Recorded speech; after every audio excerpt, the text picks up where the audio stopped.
Hi, everybody, and welcome to another installment of Align's Daily Dose of Advice, our way of bringing you valuable insights and thought leadership from business experts from around the world on various topics that hopefully will help you and your business. My name is Eugene Turk. I'm the Vice President of Business Development at Align.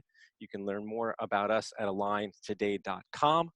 And my guest today is Bruce Eckfeldt. Bruce is a New York City-based consultant, coach, author, and speaker on organizational development and performance management. He is a contributing author to Inc.com, where he writes a weekly column on business and leadership. And he is the host of the Scaling Up Services podcast, which provides insights and strategies for how to successfully scale your service-based business. Bruce, always great to see you. And to return the favor, since you were nice enough to have me as a guest on your podcast. So thanks so much for joining me. Yeah, thank you for having me. I appreciate it. I know that you have spent the last few weeks talking to your coaching clients about immediate priorities for CEOs and their executive teams in light of the COVID-19 crisis. So I Mhm. was hoping to speak to you today about some of the steps that business owners and executives can take to lessen the potential impact of this crisis and hopefully position themselves for a faster recovery. I know that one of the things that you do with clients is to help them develop their strategic priorities. So for those companies that may have developed a Q2 strategic plan or a set of priorities for Q2, sort of before the full impact of COVID uh, really hit the entire business landscape, how should those companies be thinking about their strategic priorities right now? Should they throw out their Q2 plans and start over? Well, certainly the world has changed. And anytime there's a significant change in context, in the environment that you're operating, you need to take a step back and look at your priorities. Our priorities are based on long-term plans and forecasts. So you need to look at the current priorities and really kind of go through them and ask some questions around, is this priority still valid Right. given where we think the business is going to go or where we think the market's going to go? And is it the most important thing we need to do right now? So there could be certain ones that do stay in place, but my guess is most priorities are going to change for businesses. Certainly clients I work with, priorities have shifted quite a bit, at least for Q2, as they deal with immediate situations and figuring out what the world is going to look like Q3, Q4, and really through 2021. And are your clients, just to follow up on that point, are your clients now sort of planning for shorter time periods? Maybe saying, what's the number one priority that we need to do in the next 30 days or maybe 60 days rather than looking out at a quarter times period? Yeah, so a lot of teams, in the New York area here, we're hit pretty hard. A lot of teams are actually going to weekly priorities. So Oh, we're actually getting them down to what needs to get done in the next 7 days. Honestly, that's been the last 2, 3, 4 weeks as they really deal with issues of work from home, grappling with immediate significant changes to the business. We're starting to move to monthly priorities. My mhm. general philosophy is the more change that you need to process, the more quickly you need to meet and prioritize. So as the change kind of slows down, as we hopefully reach a bit of a peak in the New York area here, we start to see a little bit of how this is going to play out. That time periods can start to extend, but we're going from weekly to monthly. We'll probably go from monthly to quarterly, sort of mid-year. In July, start looking at quarterly planning again. Okay. And with regard to those strategic priorities, what is the communication rhythm that executive teams should be implementing right now, given what you've mentioned are the ever-changing conditions? Yeah. So there's two things happening right now that makes communications really key. So one is obviously the amount of change, right? So we're just dealing with a lot of uncertainty and change going on in environments. I think 4 out of 5 Americans at this point are in a work from home scenario.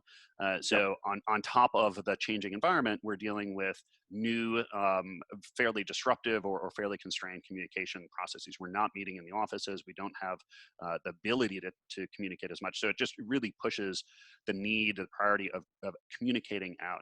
My general recommendation with most of the clients that I'm working with is that there's some message coming from leadership, the CEO or someone on the leadership team on a daily basis on what is going on, what's happened in the last 24 hours, anything people need to update on.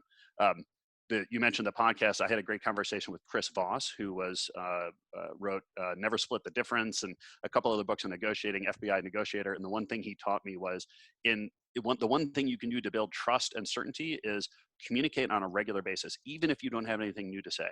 Right. So he would pick up the phone, call the hostage taker every 30 minutes, even if there was nothing new, just because he wanted to establish that rhythm. And CEOs can do that same thing with their teams, just communicate on a daily basis what's going on. By the way, just so you know, this is my new backyard office. I like it.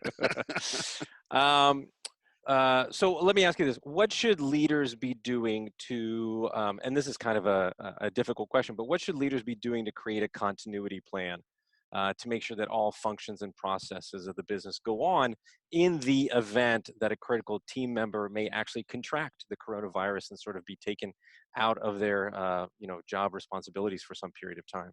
Yeah.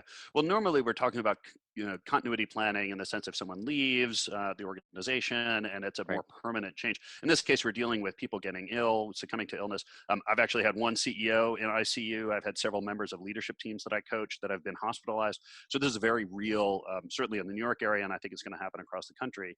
So you really need to prepare for what if someone is going to be out sick for 2-3 week period. My process that I've worked with my teams are making sure that you've got 2 people identified for all of your senior roles, all your key operational roles, and that the CEO has at least 2 people on the leadership team that could step in on a temporary basis. You obviously need to look at all of your operating agreements and things like that in terms of legally what you need to do to be able to have someone take over control and decision making. But practically, I just make sure that you've got people in place that could step in within short notice, could take on that role for at least 2 or 3 weeks, clarify the role, decision-making rights, what can they do, what can they not do, and just expect that you're going to have it's a non-trivial risk that you're going to have members of your leadership team that are going to be out for at least 2 or 3 weeks if they get ill. Right. Great advice.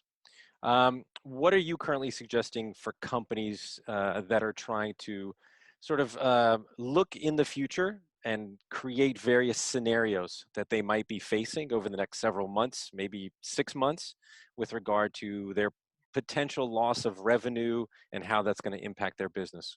Yeah. So most businesses, the vast majority of businesses right now are expecting some kind of downturn in revenue. Right. Right. Looking at the top line, we're going to see a fall. We're not sure how much. We're not sure exactly for how long. Most of the teams I'm working with are doing a best case, worst case, hopefully likely case scenario, picking some percentage down, percentage loss. Uh, Most of my teams are doing like a 10% down, 25% down, 50% down scenario, and then really driving that through the organization and saying, look, if we're down that amount, what needs to happen department by department? So we're working with the key leaders on the team to say, all right, well, if we're really going to be down 50%, or in some cases, if we're going to be down 80%, what does it mean to my department? What do I need to do to right size my staff, my expenses? So that's kind of the right sizing the expense side. The other thing we start doing is looking at what does the market look like and what does my business look like 6 to 12 months out, and how do I start making some decisions based on what I'm going to right size, or how do I need to pivot my business? Am Right. I going to stay in this business? Am I going to have to start a new business? So those are both kind of related to that. But the first thing is right sizing the expenses and then figuring out strategically where you need to position yourself. Right. And companies that might even be changing their entire business model of how they actually offer Yeah, products and services. very much. All right. The question that I ask everyone who comes on our daily dose of advice: what is the number one piece of advice that you are giving your coaching clients right now? Yeah, I think everyone on the leadership team, the one thing that I'm really helping them figure out how to do or be aware of is just the quality of their thinking level. So much of this stress, uncertainty is going to throw us into is going to hijack our amygdalas, right? We're going to be in a situation where we're not going to have clear thinking. We're not going to be considering all the options. Unfortunately, evolutionarily, our brains are designed to respond to snakes under rocks and lions in grass, right? And it's going to shut down our thinking, right? So we have to kind of work through that immediate fear reaction, get to a reasonably clear thinking state to do a lot of this work. And quite honestly, a lot of these teams may only be in that good state for a couple hours a day. And making sure you're being aware of that, making sure you're making the right decisions at the right time, not letting yourself make decisions that are going to be skewed by your emotional reaction to things. Not an easy thing, but it's the one thing I really help or really advise companies do, leaders do, is be aware of that, and also be aware of their team members that they're working with. And if their team members are in a fear state, they're not going to be making good decisions. And the first thing you need to do is get them out of that fear state. It's great advice. All right, Bruce, thank you so much for joining us. As always, it's a pleasure to see you. Thanks for your thoughts and advice this morning. If you would like to learn more about Bruce, you can check out his website at www.eckfeld, that's ECKFELDT.com. If you'd like to learn more about Align or the Scaling Up Scoreboard, please check out aligntoday.com or scalingup.com/software. And we hope you will join us next time for another Align Daily Dose of Advice. Till then, thanks so much, and we hope you make it a great day.